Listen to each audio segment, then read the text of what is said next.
Salut à tous, c'est Marco, rc.com 83. Donc voilà, aujourd'hui, vidéo spéciale crawler. On va commencer avec mon premier avis sur ce Try Runner de chez Elementaire C. Alors, le premier avis va commencer par un petite dédicace, un petit coucou à RC Balade qui voulait voir un petit peu de marron sur la carrosserie. Donc voilà, je ne l'ai pas lavé, j'ai laissé tel quel après les tests. Donc il a vu un petit peu de boue. Ouais, c'est pas mal en déco, mais je nettoierai quand même. Donc voilà, c'est pour vous dire, est-ce que ce crawler vaut le coup? Alors franchement, à l'avoir essayé dans des conditions assez hard, il s'en sort plutôt pas mal. Bon, évidemment, les rétros, ils ont sauté. J'ai même pas cherché à les récupérer, hein. Vous voyez, ils étaient fixés par deux ancrages. Ça, c'est très mauvais en crawler, ça tient pas. Le reste a assez bien tenu. La carrosserie, elle, je m'en fais pas, elle est pratiquement aussi épaisse qu'un TRX Sport. Donc, franchement, super qualité. Alors, il a été bien testé, mais je tiens à préciser, il a pas 20 packs. Alors, 2, 3. Après, il a été testé par moi, par des enfants de 4 à 12 ans, avec, voilà, sans règle. On s'est éclaté avec. Par contre, voilà, comme je disais, il n'a pas 20 packs, mais les 50 tonneaux, voire plus, il les a facilement. Donc, pour une cinquantaine de tonneaux, donc minimum, il s'en est plutôt pas mal sorti. Question carrosserie, accessoires. Bon, après, tout ce qui est autocollant, ça s'arrache assez vite. La carrosserie, elle se raye assez vite. Alors, est-ce que c'est dû au blanc? Je ne sais pas. Mais voilà. Alors, petit détail aussi, pourquoi les poignées, tout ça ont assez bien tenu. Avant de l'envoyer en test, vous voyez, les petites fixations, je leur ai passé de la colle, hein, de la colle en pistolet à chaque point de fixation des éléments. Vous voyez les poignées, tout ça. Ça permet vraiment un petit peu de renforcer le truc et de les garder peut-être un peu plus longtemps. Voilà. Après, les montants, ça aurait pu être évité. On accroche à bout pour rien. Et c'est assez rayé, mais dans l'ensemble, voilà, ça. La carrosserie a très bien tenu. Donc satisfaisant, en qualité au rendez-vous. Le châssis, alors, qualité défaut. Bon, là, il est un peu taré dur à l'avant parce qu'il a été testé aussi avec une batterie 3S qui était assez lourde. Sinon, il n'y a pas besoin d'autant de précontrainte à l'avant. Je vais remettre ça vite fait. Alors vraiment, suspension au top, super agréable, super à conduire.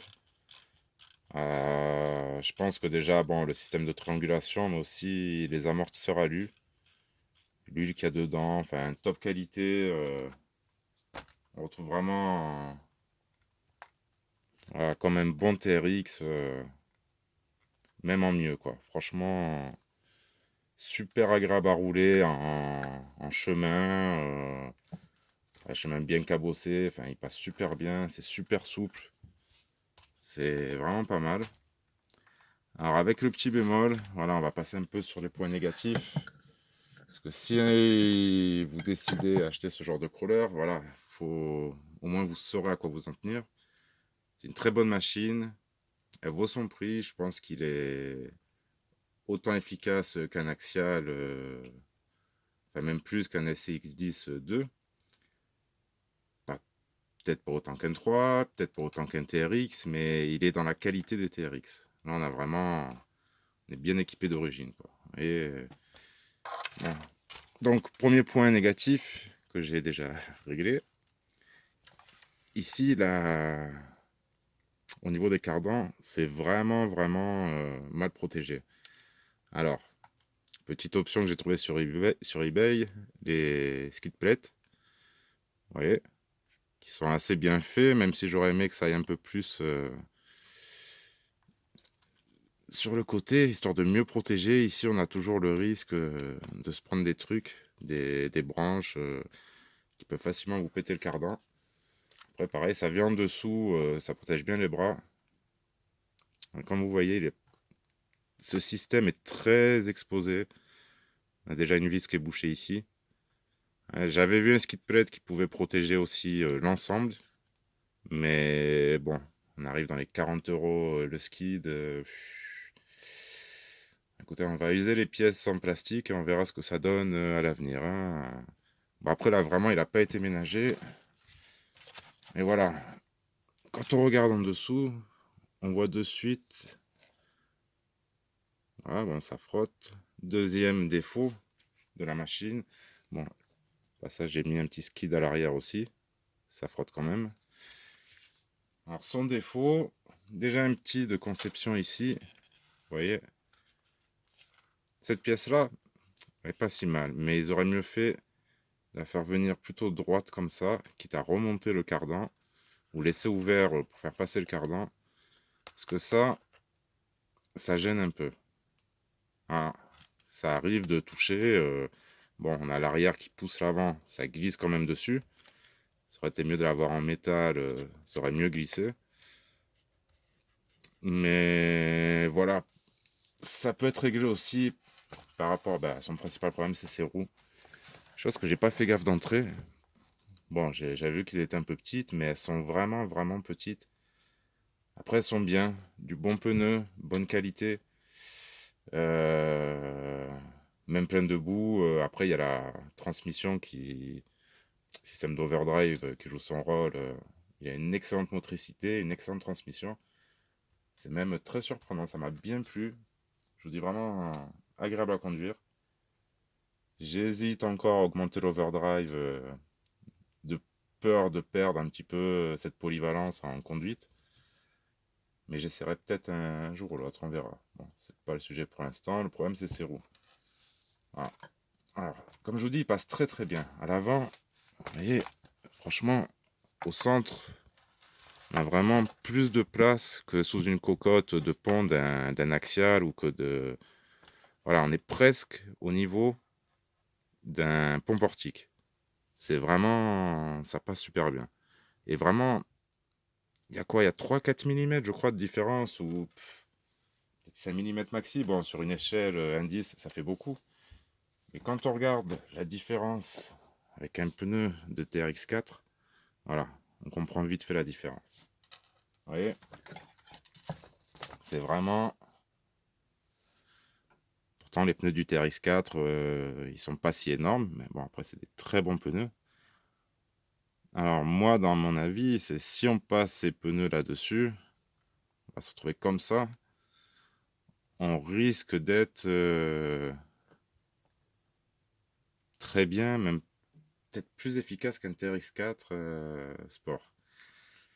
Alors, à essayer, peut-être, mais pas pour l'instant. Pour l'instant, il va garder ses petits trous, parce que quand on voit la carrosserie, c'est décroché, et ça va vraiment pas passer.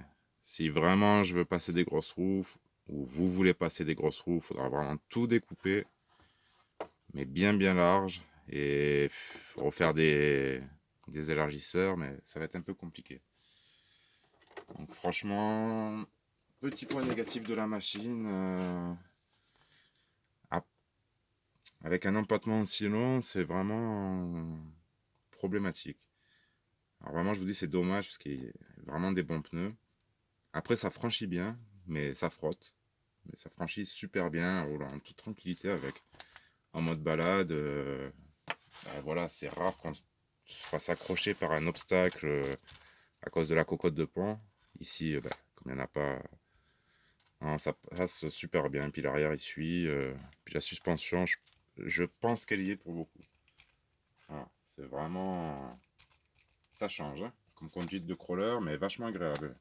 Même les petits ont adoré, mon petit aussi. Ils ont trouvé la conduite pas mal.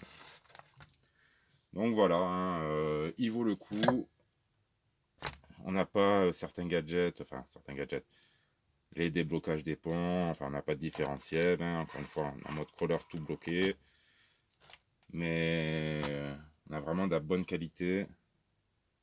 Bon, même si, avantage au RCX10 ou au Sherpa, on est encore sur un châssis métal ici. Et ça frotte déjà, ça va finir par rouiller. Ça, bon, ça, avant que ça qu'il y ait la roue perforante, il faudra vraiment attendre des années, mais c'est quand même dommage sur des engins de qualité comme ça. Voilà. J'ai aussi vu sur un forum qu'une personne en avait acheté un avec un problème de ressort à l'avant. Ben, celui-là, non, il n'a aucun problème et la suspension est vraiment top, digne d'un Traxxas. Franchement, digne d'un Traxxas. Superbe suspension. C'est soyeux. Voilà. Après aussi, dernier petit reproche, et puis après on va en rester là. Je pense qu'il a beaucoup de qualité, on va pas l'assommer. Voilà, ce que je trouve dommage, c'est ce petit récepteur qui ne nous laisse pas le choix. On est forcément en mode crawler. Bon, là j'ai mis à 50% de frein. Je sais qu'en général ça plaît beaucoup aux gens, voilà, mode crawler, on a les freins directs, mais là c'est voilà, marche avant, marche arrière. Moi je préfère quand même gérer mes freins, apprendre aux petits à gérer leurs freins, et voilà, ça évite les à-coups dans la transmission. Voilà. Après, chacun son utilisation, chacun sa façon de conduire. Je préfère comme ça. Bon, là-dessus, par la suite, bon, le variateur il est arrivé. On va passer sur le classique 1080 B-Wing, 80 ampères, programmable. Ah, comme ça, je pourrais régler mon frein moteur, tout régler dessus comme je veux. Une fois que c'est fait, c'est OK. Les jantes métal vont arriver dessus, histoire d'avoir un peu plus de poids, mais bon, il est déjà très bien comme ça. Et après, il sera prêt à continuer les comparaisons. Voilà, donc pour lui, c'est vraiment voilà, un bon crawler à acheter. Ensuite, tant qu'on parlait des pneus, je vais venir sur un petit point, les pneus crawler. Alors souvent, ça arrive avec des roues plastiques. Ils arrivent, ils sont percés. Et ça laisse l'air s'échapper. Ceux-là, non, c'est des bedrock métal que j'ai récupéré le pneu et j'appuie dessus, il n'y a pas de pch, pch. Donc, il est étanche. Alors, quand vous avez un petit trou sur une jante plastique, que vous allez dans l'eau, bouchez-la. Parce que vraiment, les mousses à l'intérieur, ça n'aime pas l'eau. Voilà. Et bouchez-la avant d'aller dans l'eau. Ne pas croire que les mousses vont sécher, même au séchoir, au bout d'un ou deux jours. J'ai eu des pneus qui étaient à peine humides. Je les ai gardés plus d'un an et demi. Je les ai décollés, la mousse était encore mouillée à l'intérieur. J'ai aussi acheté des pneus pendant le confinement, que j'ai reçus donc après le confinement. Donc avant, moi, début juin, je les ai reçus. Je les ai décollés récemment, je les avais mis sur le 6.6. Bon, j'ai voulu décoller pour mettre des bedrock. Voilà, vous voyez l'état des mousses. Celle-là, elle est encore imbibée, elle est complètement déformée. Voilà, après des mois et des mois à rester au sec. Alors ça, c'est une qui était déjà humide. Vous voyez, elle est quand même déformée. Il y a des petites traces, vous voyez, il manque un peu de mousse. Bon, ceux-là, je vais les récupérer. Hein, feront taf selon le véhicule. Celle-là, je vais attendre le séchage, je vais voir, mais j'y crois pas trop, vous voyez. Donc l'eau pour les mousses, c'est vraiment, vraiment pas bon. Et surtout, la chose à ne pas faire, si vraiment vous voulez percer vos pneus, bon, déjà le mieux, ça serait d'enlever la mousse, de couper un morceau de mousse, et là, vous aurez un pneu plus souple. Sinon, si vous voulez vraiment avoir un petit effet plus souple, vous voulez percer, ne percez pas le pneu. Percez la jante, et en cas de problème, vous mettez une vis avec un petit joint, vous pouvez la refermer. Voilà. Si vous percez le pneu, pour moi, personnellement, le pneu, il est foutu, quoi. C'est éviter de faire ce genre de choses. Ces pneus, ils sont très bien, ils valent quand même assez cher. Mais une fois percés, voilà, vous passez d'un pneu à 30 € la paire à 3 € la paire. Un pneu percé, pour moi, en crawler, ça ne vaut plus rien. À moins de le réparer, bon, ça, je sais pas faire. Hein. Mais voilà.